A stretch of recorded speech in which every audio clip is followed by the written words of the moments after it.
gremlins. It's all yours. Is it? Oh, yeah, you're right. You guys messed up. You did. I'm sorry. Deal with it. I was making funnies.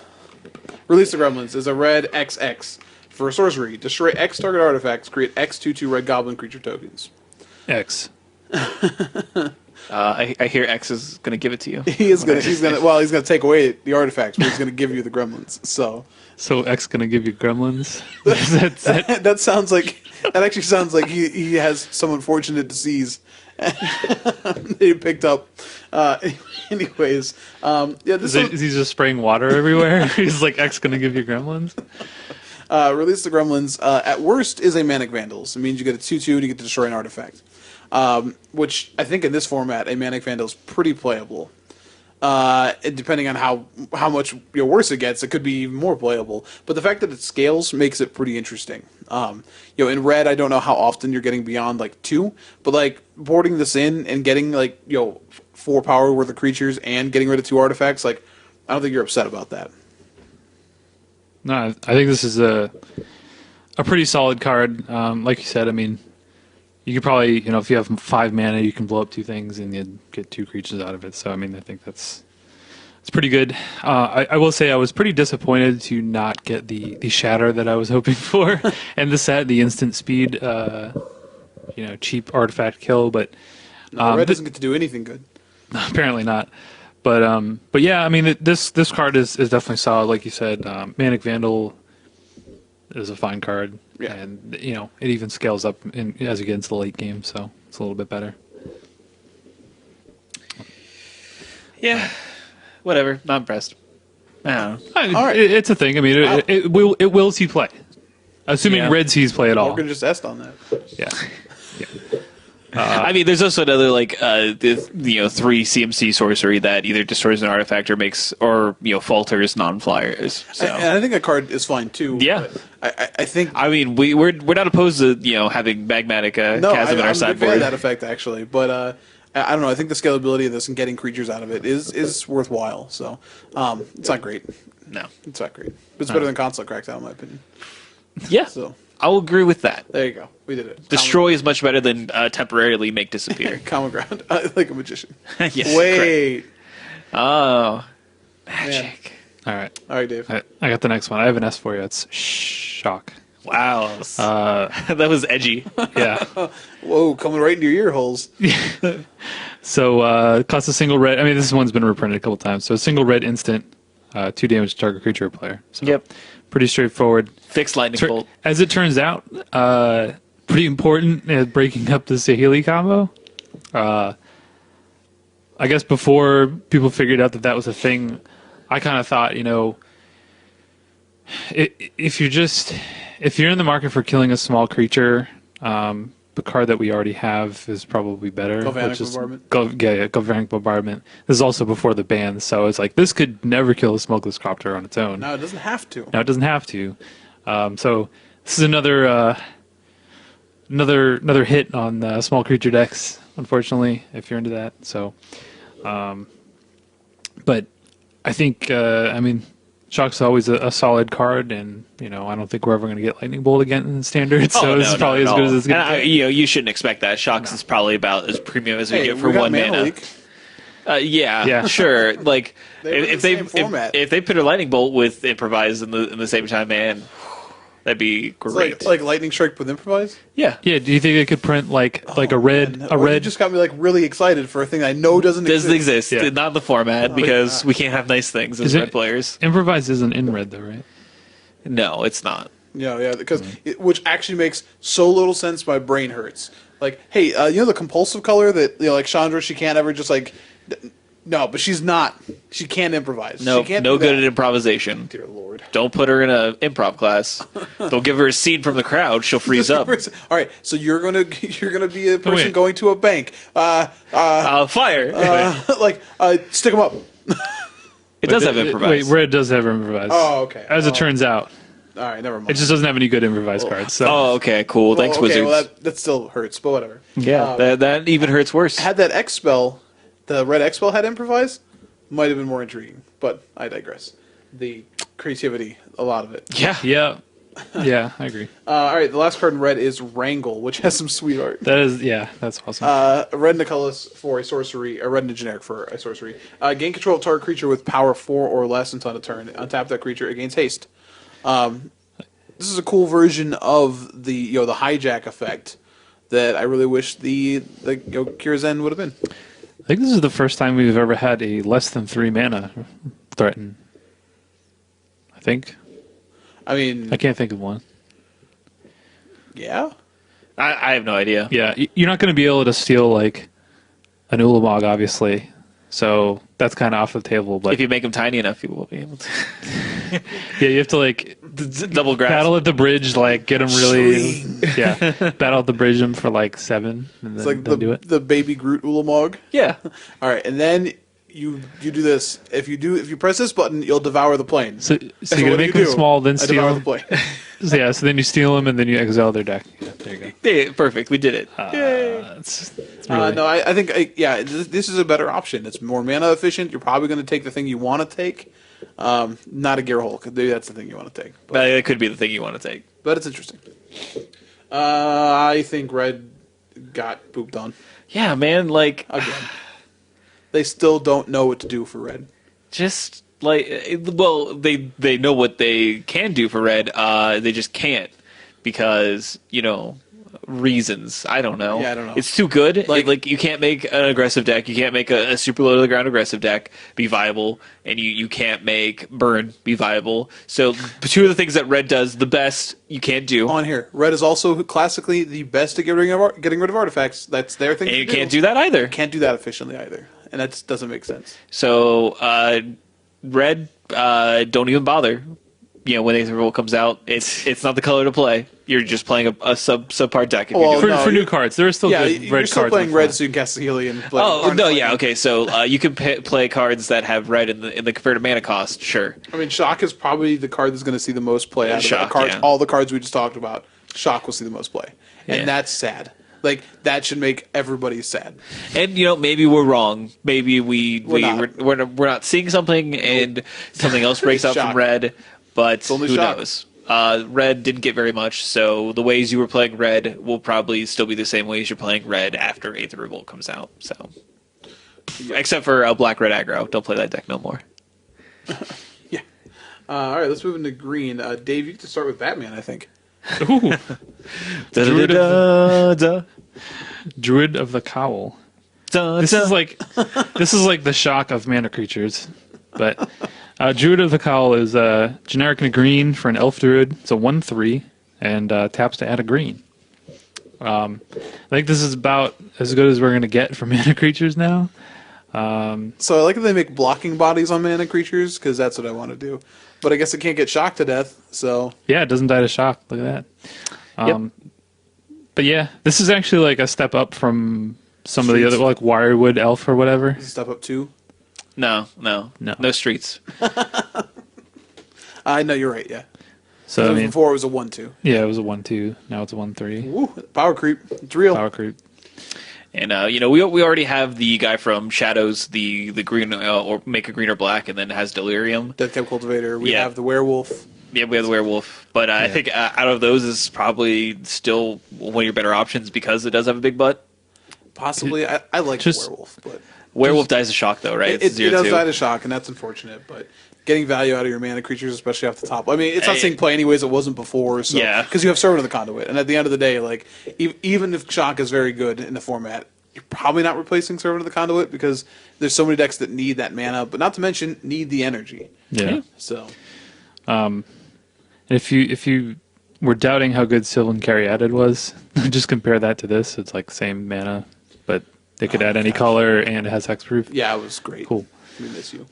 Come back soon. Recipes. All right, you get the cool card. Let's Probably talk the coolest card actually. Let's talk about the elephant who never forgets to kill. This is Greenbelt Rampager. This is a green for a 3/4. What? Yeah. Boom. Creature elephant. When Greenbelt Rampager enters the battlefield, pay 2 energy. If you can't, return it to your hand and get an energy. Now we talked about this last week a little bit. And despite not seeing all of what I'd want to see out of green, I think there's enough things in this color that I'm going to stand by what I said before. I think Stompy could exist. Now, whether that's a version of the red-green energy deck, that's a little more, creature heavy as opposed to combo heavy, maybe that's what it is. But this is a powerful card. It works with a lot of other energy enablers. It's also a Revolt enabler. I think it's really good. It's weird that your elephant needs gasoline of some persuasion to get going, but well, he needs a lot of peanuts. I don't know how many peanuts convert to energy, but it's some number. I do not know the peanut to energy conversion ratio. Are you saying this creature's gas? It requires it also seems to excrete gas, which it then consumes later. Well, it goes, there's not the peanuts. Wait, are you saying... No, never mind. It leaves play and it leaves energy behind, then it comes back into play and eats that energy. It's my dog. This card is my dog. It eats its own excrement, which is energy. So it's also a Nibbler from Futurama? Sure. All right, we did it. We made all the references. I already made a Futurama reference to this, so why not? Yeah, I mean, so you do have the the Commune with the Aether, whatever that card is. Yes. That meets this requirement. So theoretically, is a turn 2, 3, 4. Right. Which is pretty good. And then there are ways to abuse it, which we've seen. If you have a way to use the energy that you are making, there's another card we'll talk about that allows you to draw a card whenever a creature enters the battlefield. Correct? Yeah. Yes. If you pay a green, so you can. It's abusable. Needless to say. I think it also functions actually fairly well with the card that Dave has next. So I guess maybe talk about. We did just talk about these. So I don't spend too much time on them. But Dave. Yep. Green Wheel Liberator. It's a generic and a green for an Elf Warrior. It's a 2/1. Has Revolt. So enters the battlefield with 2+1/+1 counters on it if a permanent you control left the battlefield this turn. So I think this card's gonna be better in Modern potentially, just because you can turn 2 pretty easily cast it. Yeah, as a 4/3 on turn 2. I still don't know if that's good enough for Modern, but it's definitely a lot easier to do in that format than it is in Standard. That being said, possibly with the Rampager that we just talked about, maybe it's good enough to see play in Standard as well. So even on turn 3, casting this as a 4/3 is fine. Yeah, I definitely agree. I think it certainly is possible, even if it's just Evolving Wilds based. But you have there's a lot of bodies in green that I think if you look at even things things I haven't seen play for a little bit, like Lambent Pacifist, that can't attack unless you have 4 power. Oh, that's weird. You know what I mean? It's turn 2 Pacifist, turn 3 Evolving Wilds this, or your Elephant this, and then you could attack, and you've got a lot of power on the board. So you could even if you really wanted to go hard, you could play the artifact that we'll get to that you can sacrifice to search for a land. So in turn 2, you could actually just play it that way as well. And I think that when you look at something like Blossoming Defense, which has already seen play in a lot of main decks, a green deck that can sort of protect itself is pretty interesting. It has no ways to interact with the Saheeli combo though, so there's that. Cool. This sounds like when we were talking about the format where it's this isn't good enough to beat Evercool. And now we're just to be fair, it's not as bad. Sure. If your creatures are fat enough, then you just attack, and if your opponent has to has it, or they die. Well, Dave has taught me that they always have it. No, they never have it. No, they never. Never have it. Okay, well, then I will try to live by Dave's virtue. They will never have it. Next card is Heroic Intervention, which is also possibly played in this deck. It's a green and a generic for an instant. Permanents you control gain hexproof and indestructible until end of turn.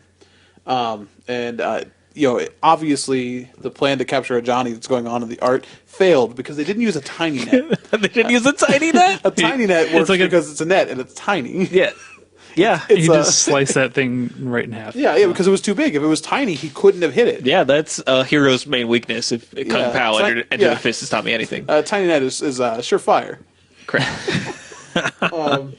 I feel like this effect is pretty powerful. The indestructible effect is good enough as a counterspell for wrath effects, radiant flames, fumigate, what have you. Not Yahenni's presence, but Yahenni's expertise still kind of hits hard. And then the hexproof thing is permanence you control, and I don't know if that means anything, but it's certainly interesting depending on what your deck is doing.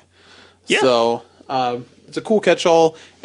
At 2 mana, you really have to want this effect over Blossoming Defense. But if indestructible is what you want, we've seen before that making all your things indestructible is a pretty good effect to have. Hello, Boris Charm. I remember you. You were quite helpful. Yeah, but You were red and white. that's like the bad part of Boros Charm, right? It's still the part of It's like Boros the Charm that worst. was awesome, though. I can tell you how many Yeah. games you just win because you just cast it when it's Supreme Verdict, and you laugh at them. Yeah, like Yeah. a The nice part card. is you cast it and you trigger your Young Pyromancer first, so the token's in play, and it's also indestructible. Nice. So this is like, what's the white card that lets you exile creatures and then bring them back? It's in standard. Basically, it's like every white card that like lets you have quote unquote wrath protection, right? So I don't know about this one. It feels like just a strict sideboard card to me, but like, Oh, yeah. Sure, yeah. I agree with it that. costing 2 is way better than kind of the previous versions of similar cards that have all cost 3 pretty much. So, Yeah, I agree. All right. all right, next card, Hidden Herbalist. It's Hidden dank memes. hidden dank memes. Yeah, a colorless and a green for a human druid. It's a 2/2, so it's a grizzly bear. Has Revolt, and basically, if you had a permanent leave the battlefield this turn, you get green when it enters the battlefield. So it's kind of the Burning Tree. Burning Emissary. Tree Emissary. I want to know how it got the rose from Beauty and the Beast.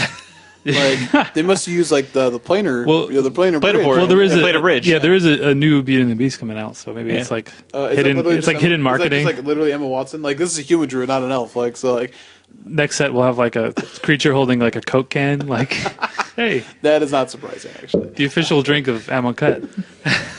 Is that product placement? Product placement with Coca-Cola? Yeah. Here on Emon Kent, the sun gets very warm, and we love Sprite. Anyways, Obey your thirst. obey Nicol Bolas and obey your thirst. Nicol Bolas says drink Sprite. He gets paid many dollars. Oh wow, that's actually great. Anyways, I How know- else are you gonna fund the his planar plan to bridges take are over the not cheap. multiverse? They you are know? not cheap, and like money denominations do not go cross planes. Yeah. Sprite does. The great taste. Everybody the great wants taste of Sprite. Well, everyone knows that Sprite cans are actually made of silver, so Yeah, there you go. they can easily be transported across planes. We are not sponsored by Sprite, and Sprite's kind of gross. But if Nicol Bolas said I had to drink it, well, I probably would. Who might argue? who am I to deny his dark ambitions? Anyways, Herbalist, I don't know if this card is going to see a lot of play in Standard. It could, ostensibly, in the Green Will Liberator deck. But then you probably have to be all in on like the map that you mentioned and some other cards. Oh man, like this into another one, into another one. Yeah. Into a Liberator? We've done this before. This is actually great. But I think in Modern it does have applications because like the deck that's already playing Burning Tree Emissary probably wants as many of that effect as possible. That's pretty gross. It's really good. It really is. And like you may say like, oh well, but they also want red mana sometimes. It's like yeah, but the green casts a Burning Tree Emissary. Yeah, you just So- do this and this and this until you're burning tree into your bushwhacker, and Yeah. they're just dead. So Turns out. yeah, I think that deck gained a lot. There was a fringe like mono green beatdown deck in Modern that played like what was the 2/1 haste with Undying? Oh, Strangleroot Geist. Stingaroo Yeah, Geist, yeah. yeah. Oh man, it played like Arborback Stomper or whatever, right? Didn't it? Whatever the 4/5, the 4/5 Arborback, or no, that's not it. What am I Are you thinking? talking I don't about know. Leatherback Bailoff? Leatherback Bailoff. That's Yeah. I'm getting that confused Yeah, with the sure. 5/4 the game Yeah. life. Sure. My apologies. All right, our next card. Make sure I was right. Yeah, okay. It is High Spire Infusion, which I do not know what the animal depicted in this art is, but it's horrific. Well, so do you remember the High Spire Artisan in Kaladesh? Okay, this is. See, now, that's now, okay. now who's holding who in whose hand? Whoa. Wow, that's crazy. The art is still terrifying. So this is a green and a colorless for an instant. Target creature gets +3/+3 until the turn. You get 2 energy. Pretty straightforward. A giant growth with you're essentially adding a mana to get 2 energy. But I feel like there's a deck that wants both of these effects as an instant. Am I right? Yeah. So the issue with when you're looking at the Pummeler deck is you have to weigh energy versus like evasion versus like trample. Like you need the right amount of things that give you energy and the right amount of things that give you trample. Now most of the time, like I don't know what this is replacing. You know what I mean? Because you have your creature that already naturally gets trample via energy, which is the brawler, and then you have all the ways to either get energy or kill your opponent. And most of the your creatures do have ways to generate energy on their own. You have Long Tusk Cub, you have the Brawler, and you have the Hydra. Hail. So yeah, this card is great, but you'd have to like not play like Long Tusk Cub over it. I don't know, because to me like it's a pump spell for sure, but it's not better than a lot of the other pump spells you have already. Because it doesn't give protection, it doesn't give evasion. Sure. It just gives energy and bigness, but bigness doesn't always kill your opponent. Wow, fair enough. Yeah, okay, it's just an option. Yeah. All right, Dave. We could probably skip the next one, right? I don't think that card's good. Absolutely. Okay, good. We're skipping Lifecraft Awakening. Sorry, everybody. Yeah, I misread that card when I first saw it, so we'll move on. Malphus Revolutionary. It's another one that's kind of borderline, but also seems a little pushed. So it's a generic green human warrior. It's a 3/3 trample. So 3 mana 3/3 trample. When it enters the battlefield or dies, for each kind of counter on target permanent or player, give that permanent or player another counter of that kind. So it's kind of similar to the pirate that we were talking about earlier, the 2/1 flyer. And I think it's interesting that it triggers on both entering the battlefield and dying.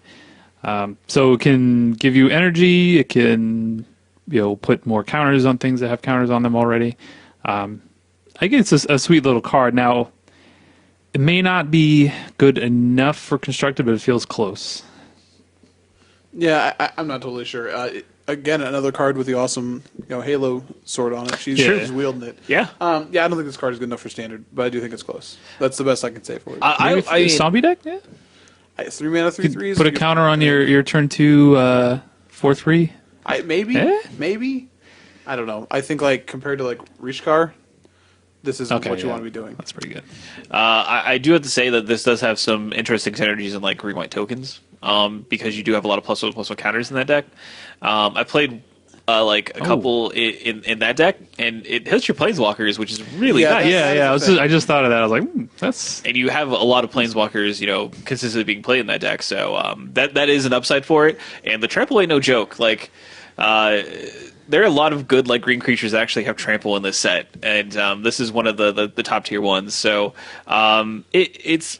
it's close. It is very borderline, and green white tokens or anything like that may not want it, but there also is a very strong like green black archetype that they're really pushing with theme, with tokens. So if there was a deck, then it could be that. But there are lots of tokens that lots of things that you can get an extra one that are fairly handy. So I wouldn't completely write it off. Fair enough. Moving on to Narnam. Yeah, Narnia. Narnia.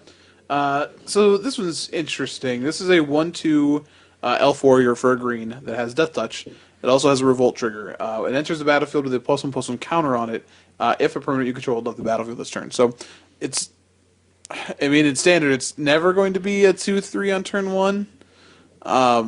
Right. But in modern, sure. But is that good? So this reminds me a lot of Gnarlwood Dryad, where I think there are situations where you'd want just a 1/2 Death Touch, whether it be out of the sideboard or what. But it does have a relevant creature type, like being an elf. Especially if we're talking about modern. Now, elves tends to be a little bit more, not necessarily combo-y, but... No, it's definitely combo-y. Like the version in modern is just a combo. Sure. But I think the fact that you can just, turn 1, have a 2/3 Death Touch is pretty good. Sure. It's better than It's possible. I don't know if there's a deck that wants it, but I guess I can see your point. Yeah, that's why I put it on here. I think it's a borderline card, but I think like it's definitely playable in the right circumstances. I mean, like the red-green deck that we keep talking about, the Blitz deck, like, I guess if you have this and then like you Gorkland it, it's pretty sweet. So. Yeah. So, and that one's... All right. I don't know. It's a thing. All right. Natural Obsolescence. Colorless and a green instant. Put target artifact on the bottom of its owner's library. So this is kind of like... Unravel the Aether. Yeah, Unravel the Aether, or... what was the original one? The Glamour. The Glamour, that's it. And that one shuffled it, right? Yes. So this one is better. I guess if you're only worried about hitting artifacts, it's better because it actually just puts it on the bottom rather than shuffling it in. Yeah, green has the best artifact removal at instant speed for the lowest cost. Oh, just cool. want you to know that green once again gets to do everything. So it gets the best card. It gets the best card draw and the best artifact removal. Why does green get the best of everything? Why? It's so bad for some. I don't know. I mean, red's been bad forever. Yeah, that's not true. It won multiple Pro Tours in the last couple of years. Okay, it has. Yeah, both red and green have. And Let's not forget that. And then they neuter it immediately afterwards. It's too good. Whatever. No, but this one, it's another. It's another card, another answer. With all again, we haven't got to artifacts yet, which. It in standard, putting an artifact on the bottom is pretty much a destroy. We don't have that many shuffle effects in the format. We don't have outside of Evolving Wilds. We don't really have that many, so that's pretty good. And something in a format like Modern, if you want to hit something like a Worm Coil Engine, I guess that's a thing. Though, like if you're playing like Unravel the Aether or the Glamour, can also hit enchantments. So if you were to like Blood Boon or something like that, it has some added utility there. But something to think about. It's another thing that you could play. Cool. All right, let's talk about our next one, which is Rishkar, Pima Renegade. I hope I said that correctly. I think so. Okay. I saw Dave shaking his head. No, I was just shaking my head because this card's sweet. Yeah. So this is 2 generic and a green for a 2/2 legendary creature Elf Druid. When it enters the battlefield, put a +1/+1 counter on each of the 2 target creatures, and then each creature you control with a counter on it has tap, add a green mana to your mana pool. I also like this also says with a counter on it, so it doesn't matter what the counter is. Yeah. Charge counters, add mana. Yeah, this card has like just many layers to it. Like, I think this card is. Again, we did talk about this one recently, but I think this card is very, very good. Obviously, as a ramp spell, in a creature-based deck, it's really good. But honestly, just like essentially, bringing 4 power for 3 mana plus the ramp ability also makes it good. I like, again, you mentioned this, but they push these legends a little bit. I think mainly too because they're legends, so you can't like just have multiples of them in play. Right. But the effects are this effect is powerful. It's hard to argue with how good this card really seems. Yeah, I mean, makes creatures bigger. It itself is basically a 3/3 that brings a +1/+1 counter along with it, and then the ramp is insane. And their card there's what is it? The engine, the Paradox engine. Paradox, yeah. I don't know if you have come across that yet in any of your testing, I definitely have. Is that just they just keep going and they never stop? They don't, and then they play Gonti's Aether Heart and sure they do that, or they just like. I was playing against a deck that was like, 3 or 4 colors, and they were playing Tezzeret and just doing gross, disgusting things that, like, they were also playing the artifact that lets you scry 1 and then like play draw a card if you cast a creature, play green, and just doing some ridiculous stuff. Yeah. So, I'm just imagining playing this card into a Verdurous Gear Hulk the next turn. And then you can distribute the counters, and then like all your creatures can add mana. Yep. And then you can just play something else crazy in the next turn. Like this card seems really, really good. Or like even just going like 3 mana Nissa minus all my creatures have counters on them now, and now they all tap for green. Like, and then you just cast another spell. Like that's the crazy thing. Yeah, like man, yeah, this card is sweet. Like even if it's simply like 1 mana creature, 2 mana creature, you play this, put counters on your already existing 2 creatures, and you get to just attack immediately with the counters. It's like, man, I don't know. Like this card seems like one of the best cards in the set. Yeah, it just adds it to green doing everything. Let's talk about what he's an expert at. What does he do? He makes horrific elk. Yeah, metal elk. Yeah, he makes milk. Milk. Yeah. All right. Rishkar's expertise is 4 generic green for sorcery. Draw cards equal to the greatest power among creatures you control. You may cast a card with converted mana cost 5 or less from your hand without paying its mana cost. So yeah, we talked about this one last week. Effects like this in the past haven't been great, though this one not requiring you to sacrifice a creature or target a creature you control makes it a little bit better because you can't just get blown up by removal. Works pretty well with the aforementioned Verdurous Gearhulk since you can cast it for free off of this, which is pretty disgusting. Yeah, I do have to say the bannings made this card better. Yeah. And the fact that you get to, the way that the card is worded and the way that it works is you draw the cards and then you get to put something into play. So even if you don't have anything in hand, like this could be the last card in your hand, you just cast it and you're like, oh, I drew this thing, puts it into play.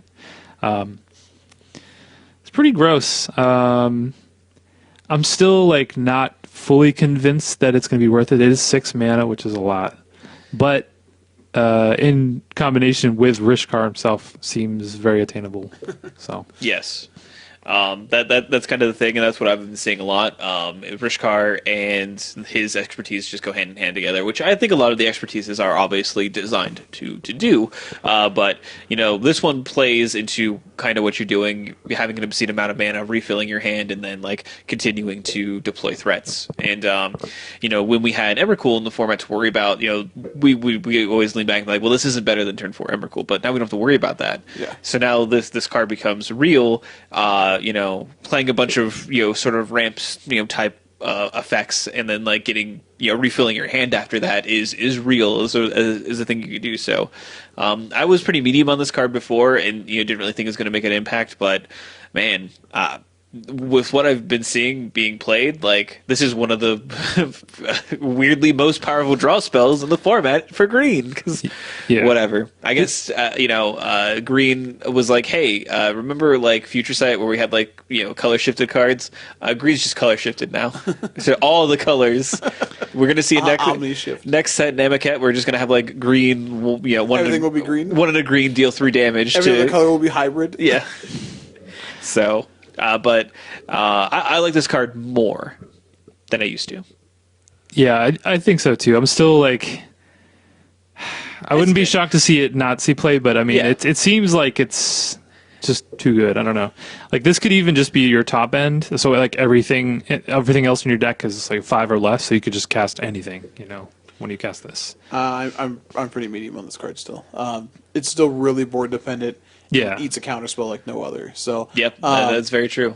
It could be good. Just if your deck is also designed to just play a bunch of ramp creatures out, then Rishkar as a 3/3 is your biggest thing on the board, and then you draw a land, a mana guy, and a land, and then you can put your mana guy into play, and then you didn't get anywhere. Yeah, I mean, but that could happen with any draw spell. Sure, you could just brick.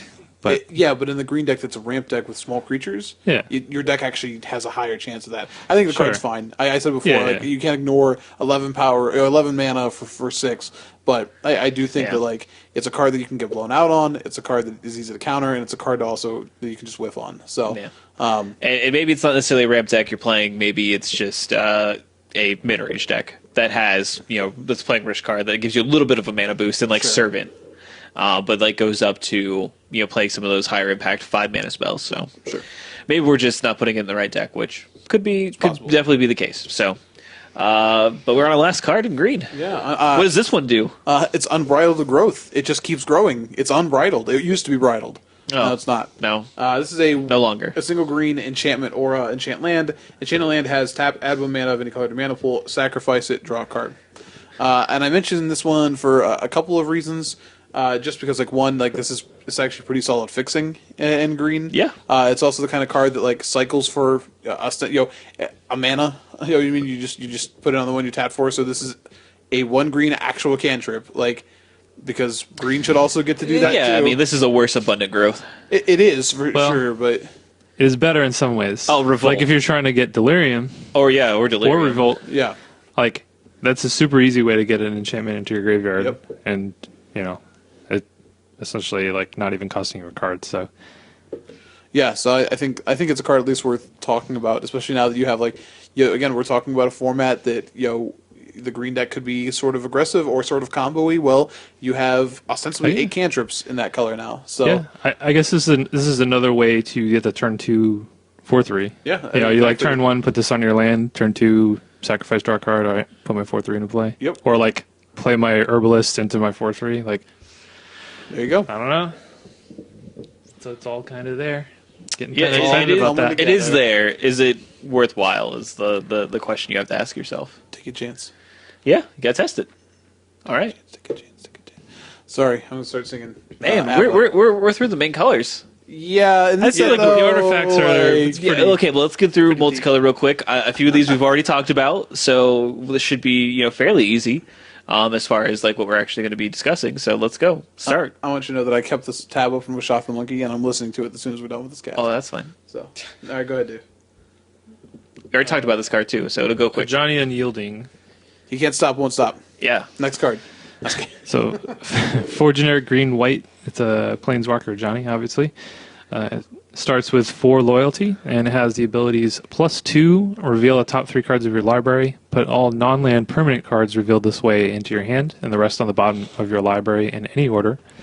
-2, exile target creature. Its controller gains life equal to its power.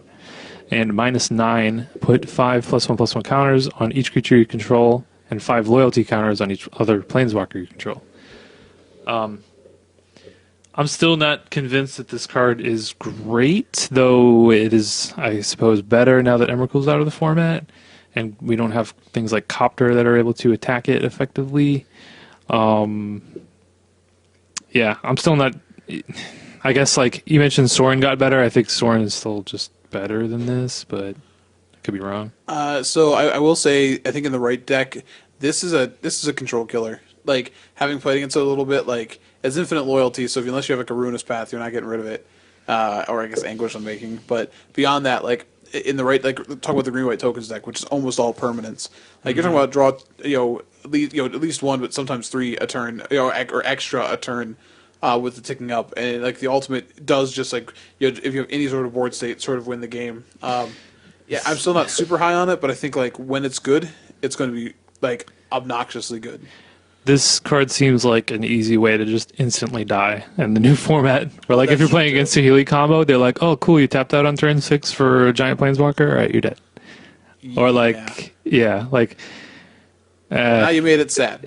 I know. I'm sorry to have to break it to you, but yeah, I mean, of course, that does depend on how good that combo ends up being within the format itself. But and ideally, I don't necessarily see this card being like a main deck card anyway. So yeah, that's right.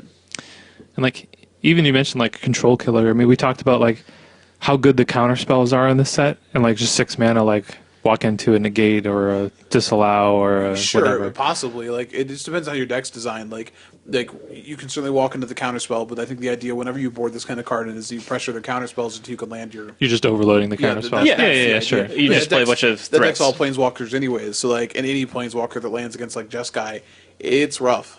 So sure. But I'm not super high on this card, but it may have some corner case scenarios where it's boarded in or whatever. The next card is Dark Intimations, which is a 2 generic, a blue, a black, and a red. So Grixis colors, shocking. For a sorcery, each opponent sacrifices a creature or a planeswalker, then discards a card. You return a creature or planeswalker card from your graveyard to your hand, and then draw a card. Then it says when you cast a Bolas Planeswalker spell, exile Dark Intimidations from your graveyard. That Planeswalker enters the battlefield with an additional loyalty counter on it. So we talked about this. This is our little like spoiler that like if you weren't already aware, Nicol Bolas is coming. He will be on Amonkhet. He is awaiting special deliveries from Tezzeret through the Planar Bridge. He's waiting for his shipment of Sprite. Yeah. I gotta get that Sprite. And then Tezzeret says something like "do," and Nicol Bolas is like, "I warned you about this. Don't make me keep doing this." But the card itself, I think, is for 5 mana as a sorcery is pretty underwhelming, and is honestly a good way to tap out and die. But we'll have to see what the Nicol Bolas looks like, because if it's worth having this card in your graveyard, then it's in the kind of deck where you might just discard. Like, oh, I played Baral on turn 2, and then I countered your spell, and I discarded my Dark Intimations, and then your opponent starts sweating a little bit because they know the Bolas is going to come in and be able to do something obnoxious. I mean, like, not to mention we do have other methods of like drawing and discarding through like Jace's Oath of Jace and stuff like that. Absolutely. So like there's other ways that you can cheat this into your graveyard, and then like if your future Nicol Bolas a little bit of a bonus. Yeah, I think this card, I doubt we'll see any play currently. It really is going to depend on how good the Nicol Bolas This is like Ivugan. Yeah, absolutely, yeah. Where it's like, what are these hero draws that you guys are speaking of? I think this card is really close, actually. I think it is, too. It's like a 4-for-1 when you cast it. Now, I mean, 5 mana in 3 different colors, it's not going to be easy. And yeah, it's probably going to be bad against Saheeli combo, for sure. But it's a lot of value, man. It's a lot of value. The problem is, I think, that just like because of the Saheeli combo, Grixis really has to prove it's worth it. It might. It might be artifact-based with Tezzeret, but it's not that it just costs 5. It's that it costs a mana-intensive 5. So it better be worth it. Your deck better be able to take advantage of it. Is there an easy way to copy this in the format? No. No? Okay. Not that I can think of off the top of my head. Okay. Could there be? Sure, but is it a creature? Because no, Panamon doesn't work. No. Okay. But anyway, yeah, that's a sweet card. It obviously we'll have to see what Nicol Bolas does once we do see the next version of that card. So keep that one in mind. Yeah, hold that in your back pocket. Yeah. All right, next one should be real quick. Sorry, I'm using my phone here. That's more Oath of Ajani. Yeah, filling up the dead space. Oath of Ajani, another one we talked about. So it's a legendary enchantment, costs green and a white. When it enters the battlefield, put a +1/+1 counter on each creature you control, and also has planeswalker spells you cast cost 1 less to cast. I'm still not very impressed with this card. I mean, the card has gone up a little bit in my estimation because of Ram's expertise. Remember that cool Nissa interaction? This does it too. Okay. Just so you know. That's fair. I mean, like if green white tokens is making a comeback, I suppose it would be pretty good. Comeback. I made this joke recently. I'm sorry, everybody. No. Dipping into the well too soon. So I don't know. It does a little bit of everything. It's a little bit of a crusade. It's a little bit of a, save a couple mana. Yeah. Does it do either of those very well? No. So well, it certainly does a better job at a crusade effect because crusade affected their creatures too. So yes, it's better than that effect. But Glorious Anthem. I'm not saying it's great. I'm saying it's more playable than I think we would have thought. Oh yeah, it's not like completely unplayable. I just don't think it's great. Sure. So at least Johnny's still jacked. He hasn't skipped any leg days. Oh no, man, he's a ripped kitty. He does so many crunches. Yeah. Woof. I'm sorry, meow. Meow. All right. Renegade Rallier. This one's sweet. Yeah, Renegade Rallier is a generic green and a white for a 3/2 human warrior. It has Revolt. When it enters the battlefield, if a permanent you control is left the battlefield this turn, return target creature card, target permanent card. Oh no, it's permanent. With converted mana cost permanent is important. From your graveyard to the battlefield. Yeah, it can return Tibalt. Permanent makes this card potentially modern playable. Yeah, I saw some lists. Caleb Durward had a list that he pulled out today on Twitter that I saw. Because this gets back fetch lands. Like this does some crazy things. Gets back like Seal of Fire randomly. And there's definitely some ways to loop it. Like there's a Safi Eriksdotter. Yeah, you can do. If you have another sack outlet, you can go infinite. Yeah. Yes. And then so you can get all the lands out of your deck, and then you're right. It's nifty. In standard, it gets back Thalia's Lieutenant, which is relevant, really good, and also is having played a couple matches with this card. It just makes like the green white decks. Granted this is human based, but like this is green white aggro. Like their attacks are a lot better because they can just swing into certain things, and then you're like, all right, well I'll make the most efficient block for myself, and then they're like, okay, cool, this guy, get the guy that you just blocked back, and like that simple 2-for-1 that also allowed them to attack is such a huge tempo gain. So. I think it's, we already saw that Green White Humans was a thing that we saw Sam Black and Craig Wesco play at a couple GPs ago, and this is a huge addition for that deck. I think so, and maybe that's where you look to find your new aggressive slant. Maybe you still lose Copter out of that deck, so well, nothing's perfect. Nothing is perfect, yeah. Dave. I want to see. You could potentially play Unbridled Growth in this deck. Maybe there's like just a Revolt deck where you can sack the growth, play this, you can just get it back. Sure. I mean, that's like one of the worst things you could do with it, but it's not like it's better than just playing a vanilla 3/2 without getting that trigger. So yeah.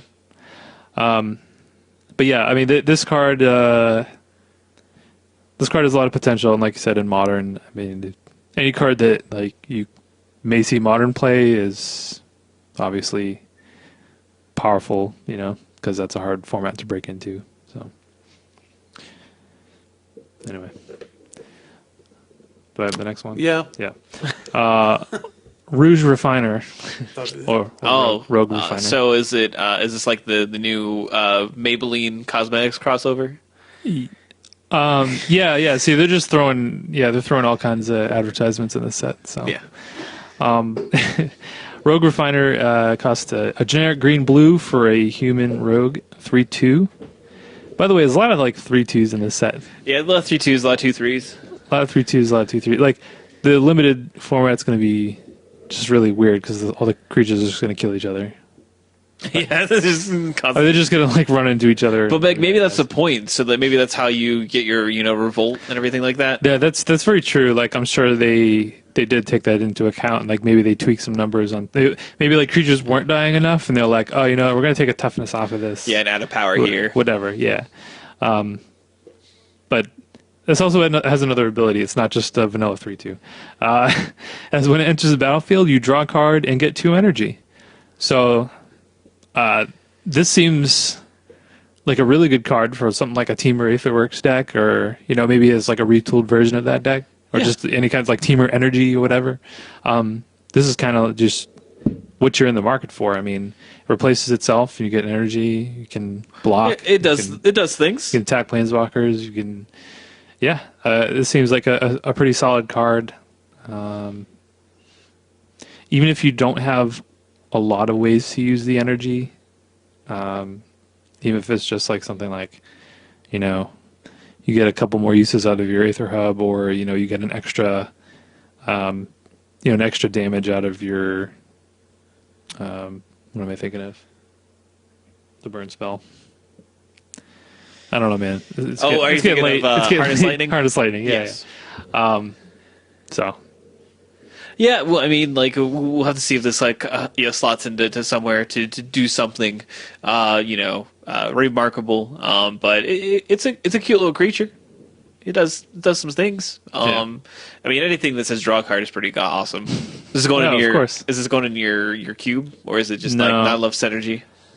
Not going in the cube, just because I don't have any energy cards. Yeah. And in there, and it would be weird just having that guy. One random guy that has energy that you can't even use. Right. So. All right. Well, we can move on here. We are going to move into Tezzeret, the schema. He was the seeker. Schemer. Now he's a schema. A schemer. We talked about him a little bit. It's 2 generic and a blue and a black for a 5 loyalty planeswalker. He has a +1, and it says you can put a colorless artifact token into play. That's a Ethereum cell, and it has tap and sacrifice, and you can add a color add 1 mana of any color to your mana pool. You have a -2. It says target creature gets +X -X, where X is the number of artifacts you control. And then the -7 is you can emblem with at the beginning of a combat on your turn. Target artifact becomes a creature with base power and toughness of 5/5. And it stays that way. It doesn't like stop the end turner or nothing. This card is like many Tezzerets, very artifact based. It is nice that it does create artifacts with its +1 to enable the minus the -2 and even the -7 if you go so far. Yeah. It goes up to 6 immediately, which is for a 4 mana planeswalker fairly relevant. I think we see this with Nahiri as well. Mm-hmm. And so I think it's pretty cool. It is, I think, a little bit more narrow overall than Nahiri is now. That is true. I guess in the grand, pardon the pun, scheme. But, I see what you did there. I think like now seeing the whole set, because we talked about this. This was like one of the first cards I guess we talked about, and it was one of the first ones that was spoiled. After seeing the whole set, like you kind of see like there are so many synergies that this has. So it triggers Revolt, like with the Ethereum cells. You know, you can sacrifice an Ethereum cell, trigger Revolt. We mentioned like being able to just sacrifice that and then play Fatal Push. Yeah. To just kill, 4-mana creature. Yeah, exactly. Just simple as that.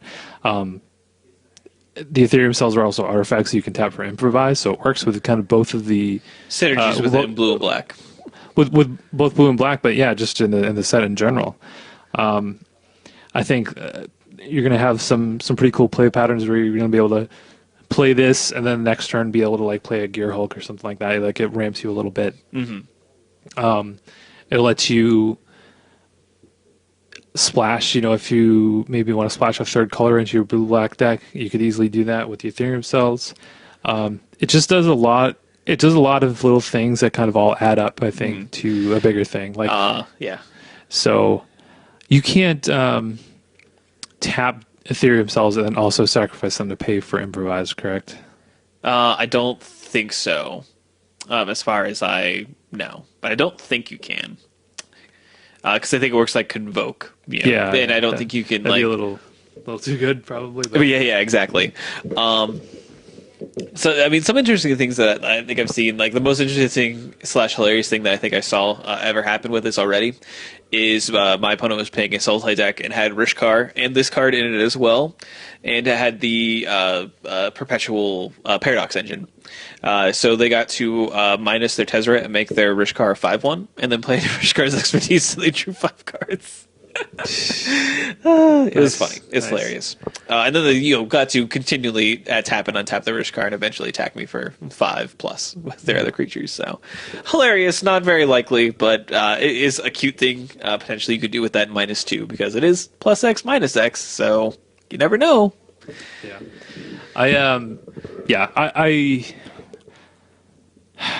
I guess if we're just looking at like what we think standard is going to look like, I don't know. Yeah, I mean, this one is to me. I think it's really hard to evaluate because like prior to Emrakul bans, it wasn't very high on it. Now it's like, okay, so we don't have Copter able to like easily attack it. We don't have Emrakul able to just trumpet, take it and just sack all your Ethereum cells and do whatever. Yeah, like I don't know. Like this card is definitely powerful enough to have a pretty big impact, and I guess we'll have to see like how good the blue-black decks are, and like how hard are they going to go and improvise. Is it just going to be blue-black control with Tezzeret just because it's a good card, or is it going to be like you want to go heavy on the artifacts? I think it's really interesting, and I think it's a pretty sweet card. I think it's probably like the sweetest card in the set. Yeah, maybe not the best card, but it's pretty awesome. It's definitely up there, I think. And I appreciated that it's not one of like the cookie cutter planeswalkers that we've seen. No, like, it actually does like interesting things. But I feel like for Tezzeret, like it would be very hard for them to make like a cookie cutter planeswalker. He always has fairly artifact centric unique effects. So it's I'm impressed. This is one of the card designs when you look at the set overall and you see it. It's impressive. So yeah, good on you, Wizards, for making another cool Tezzeret. Yeah. But let's talk about his touch. What happens when he touches things? All right. It. By the way, Mike stepped away, so if you don't... Yeah. Don't worry. He doesn't have anything relevant to say. It's fine. So Tezzeret's touch is a generic blue-black. It's an enchantment aura, so you enchant an artifact. Enchanted artifact is a creature with base power and toughness 5/5 in addition to its other types. When enchanted artifact is put into a graveyard, return that card to its owner's hand. So this is similar to, can't ever remember the name of this card for some reason. Ensoul Artifact. Ensoul Artifact, yes. So it's Ensoul Artifact, tack on a black mana to it, but you get to get the artifact back if it dies. So correct. We mentioned this card, I think, last week or the week before. If you enchant a vehicle, the vehicle still keeps its kind of built-in abilities. So I guess we won't use Smuggler's Copter as an example. We'll say like Heart of Karen, which is a flying vigilance vehicle. So say if you were to target a Heart of Karen, you would just have a 5/5 flying vigilance on turn 3 attacking. It's a 4/4. Well, it would become Oh yeah, a 5. it would become a 5/5. Yeah, that's true. Yeah. Wow. So Yeah. and then if they kill it, you just get your Heart of Kieran back. So I don't think this card is as good as in Soul Artifact, just because adding the mana on it and making it another color. Card, yeah. Yeah, it is slightly worse. I don't think the fact that it returns to your hand is makes up for it. But I think it's super interesting. Like, I just don't know that the blue-black decks are going to want to be like attacking. You know what I mean? Like, they seem like more of a control, almost combo-y style based on what we've seen. Yeah. So this kind of like, it seems... It does seem like an aggressive sort of card, but I mean, like a 5/5 is just also like could just be like something you hold on the ground to stop the beats per se. Yeah, I could almost see it being like, so like if you have a blue-black artifact, improvise kind of control-ish style deck that wants to draw a lot of cards and wants to like gain advantage over the course of the game. Like maybe you throw like 4 Tezzeret's Touch on the sideboard to like switch it up after board. Like people board out their creature removal against you because you may not have that many creatures, and you just like boom, turn 3, attack for 5. Yeah, like I always like that kind of sideboarding where you just transformative. Yeah, like a semi-transformative. Yeah, attack them on a different access, basically. Right. So we'll see.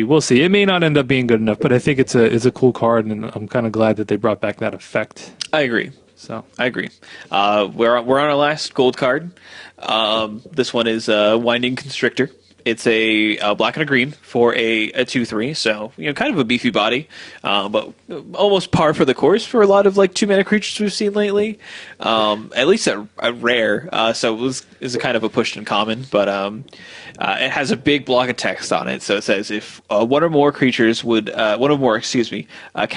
be placed on an artifact or creature you control, put that many counters +1 onto that permanent instead. So. This obviously works fairly well with things like Oath of Ajani. It works fairly well with things like Nissa and all that jazz. So energy, energy. No. Yeah, if you get a counter. Oh wait. No, it's just artifact and creature. Oh, okay, sorry, it's a little bit different. I'm getting ahead of myself here. Yeah. No, the next line of text. With the constrictor? Oh yeah. If you would get more, yeah. We didn't say that line. Sorry. I'm back. We're fine. Yeah, we didn't say the second part of that, but yes. Also, if you were to get one, you get 1 plus an additional 1. So it's really bad against infect. Yeah, don't do that. Yeah, because you'll be having a bad time. Well, yeah, you just play Jund Infect and you play Offering. Harmless Offering. Harmless Offering. Like, boom, double infect. Take this snake. Here, have this snake. But no, for real, I think we've already actually witnessed this be to gross effect in I believe it was Junk Tokens. Yeah, it was like this on turn 2, and then they played the SRAM's thing, another creature, then SRAM's expertise into Oath of Ajani. And it was like, no, it was this into Nissa. Yeah. Into SRAM's, into Oath of Ajani, and then tick up. And it was like turn 4, and I'm like, those are 5/5s. Those servers are 5/5s. I can't. Those are some big artifacts. I won that game. This seems like, I will say, this seems like kind of like an odd card to put in these colors specifically, because like green black isn't really like, so if you talk about like, okay, I want to use this to like get extra energy, that's not really the color combination that you'd want to play. No, probably perhaps not. And like it's not really like a big like +1/+1 counters combination so either. In the limited environment, it is green black is the +1/+1 counters centric. Yes. Color combination. I guess we skipped over like a lot of the limited cards, so I didn't. Yeah. But even like Kaladesh, like the Kaladesh multicolored card was like creatures without +1/+1 counters get -2/-2. So like. Oh right, yeah. Okay. Yeah. So this is definitely fits into the limited environment. I agree they've built the constructed environment a little bit different. Yeah. But I think that you just have the branch colors at that point in time. So that's why you kind of dip into white a little bit. I will say one last thing about this card. I think it's interesting how they worded it specifically so that it would not affect planeswalkers. It just says artifacts and creatures you control. And you. But then Felidar Guardian, they're like, any permanent, whatever. Yeah. What could go wrong? Oops. But anyway, that's it for gold cards. Yeah. I think multicolor cards got a lot of pretty par for the course stuff. Like nothing too surprising, I would say. Fair. All right. We're on the tail end. This is the last thing we got to do, guys. We just power through it. Bam, bam, bam. All right. Well, we don't want to rush through it. I mean,